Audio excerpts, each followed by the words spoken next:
Hello and welcome back to my blog. This is number 105 and I've called it The Conundrum Solved. Since my last blog, I've been living the dream, as I said I would. I hope that you have too. I'm excited to be over 20,000 words in already. That's almost 5 chapters of the first draft of my new novel. I've been lucky in that I've been able to clear my diary to make space for this important commitment. It is hard work, turning up day after day to face a blank page and hope that the words will flow. They don't always want to. But I have a few strategies in place to help, such as meditation and movement.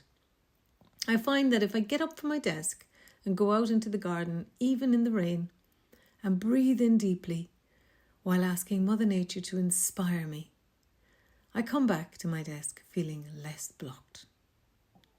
The most powerful strategy of them all, though, is to cultivate an unwavering belief that I can and will do this. Wasted so many years.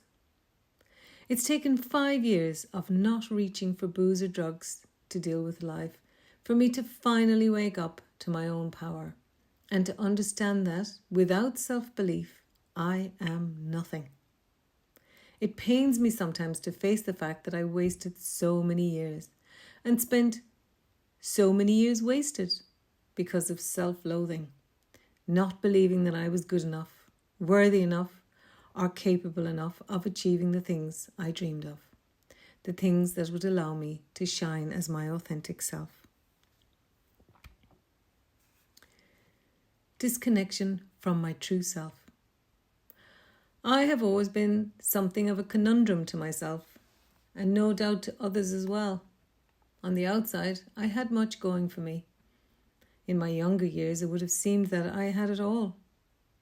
I always landed on my feet when it came to jobs. I had friends. I was good looking. I was courageous in that I wasn't afraid to move to a foreign country by myself and start a new life. I could speak 5 languages proficiently. I had a bubbly personality, which enabled me to make conversation easily with just about anyone. And I managed to be financially independent from a very young age. It would have seemed to most that I was a confident person who had their act together and the world at their feet. Yet inside, I was an angry, confused, fearful, sad, insecure, lonely girl. The girl had left Ireland, but Ireland had never left her. I used alcohol and marijuana to escape the awkward, painful feelings that had resulted from my upbringing. The substances worked on one level in that they allowed me to feel better in the moment so that I could put myself out into the world. But those substances had nasty side effects, the worst of which was the disconnection from my true self. The little Jill, who was scorned and scared by her experiences growing up in Catholic Ireland, needed someone to believe in her. She needed to be told that she wasn't bad and unworthy, that she was just as good as anyone else and deserved to be loved and happy. A great big dirty secret. For as long as I can remember, I waited and waited for that someone to come along and tell me all those things that I needed to hear so that I could be the person I was desperate to be. But it didn't happen. It didn't happen not for lack of supportive and loving people in my life, but because I never believed the things that people told me. You see, I knew something that they didn't. I had a great big dirty secret. I was born bad. Well, that's what I believed to be the truth. I'm not going to delve into the reasons why I believed that I was born bad. Suffice to say that my childhood was messy. I have compassion for that little Jill now, and I can feel the tears welling up as I write this. I will pause and give myself a hug as I know that she is still in there, and it's never too late to give her what she needed all those decades ago. Do you ever stop and give yourself a hug? How about you do that right now? It's powerful. The bitchiness of women who don't love themselves. Which leads me on to the main gist of blog number 105, that of self-love and self-compassion.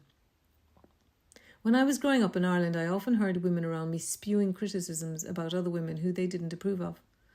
I don't wish to be too specific about who those critical women were. Let's just say that they were people of influence in my life. I was very young and impressionable. When I heard them use the following words in a hypercritical way, I absorbed the meaning without questioning it. Would you look at her? Oh, she loves herself, that one, doesn't she? From those words, delivered with such vitriol, I understood that it was a crime against humanity to love yourself. Call me stupid. Maybe I was then. But it is a fact that I absorbed this understanding into my psyche, and it left a lasting impression on me at a very deep level. When I got sober, I had to deal with all of my erroneous beliefs about life and relationships. I discovered that the criticism was the bitchiness of women who don't love themselves. My attitudes have been shaped by them. Throughout my life thereafter, I have borne witness to the bitchiness of women. I have undeniably indulged in it myself. Bitching about others has looked and felt like a major pastime, and still to this day, if I'm not careful, I find myself getting sucked into the vortex of women criticising each other. I cannot avoid being gender specific on this topic because rarely do I hear men bitch in the way that women do.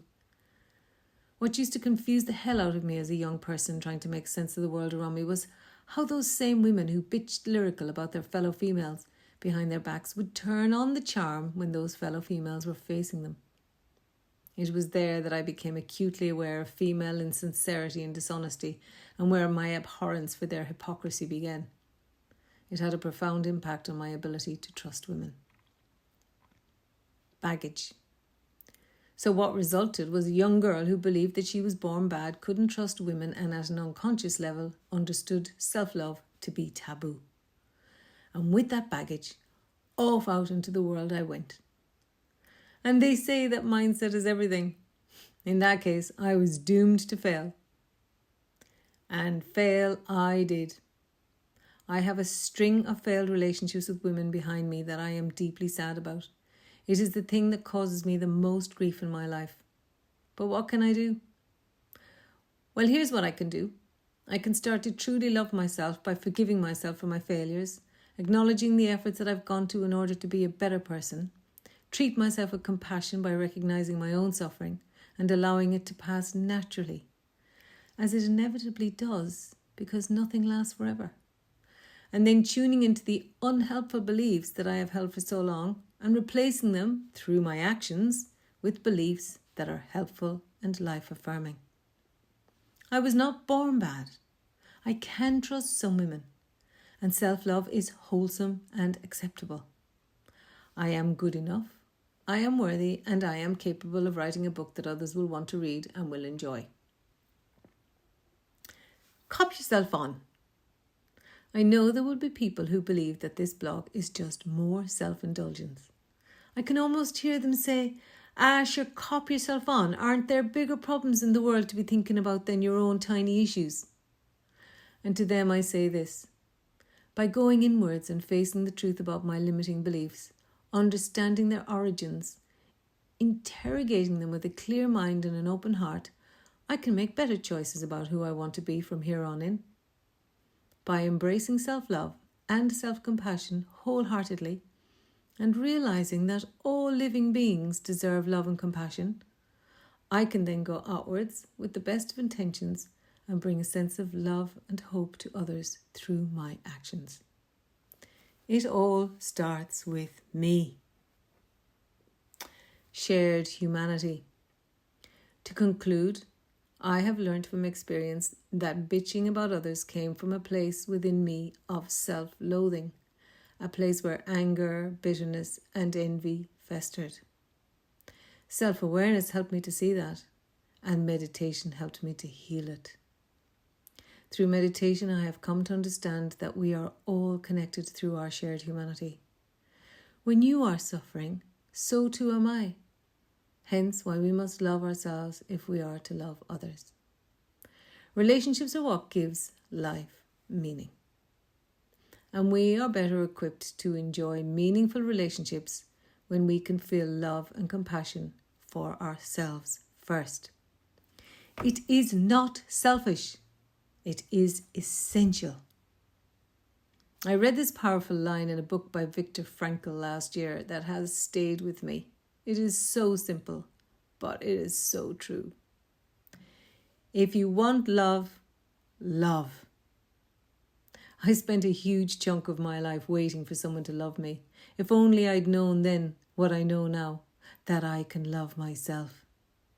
I think that when we love ourselves in an honest, authentic way, we are less afraid to face our dreams and do what's necessary to achieve them. So there you have it. I hope you've taken something from this today. I wish you self-love and self-compassion. Bye for now. Love from me.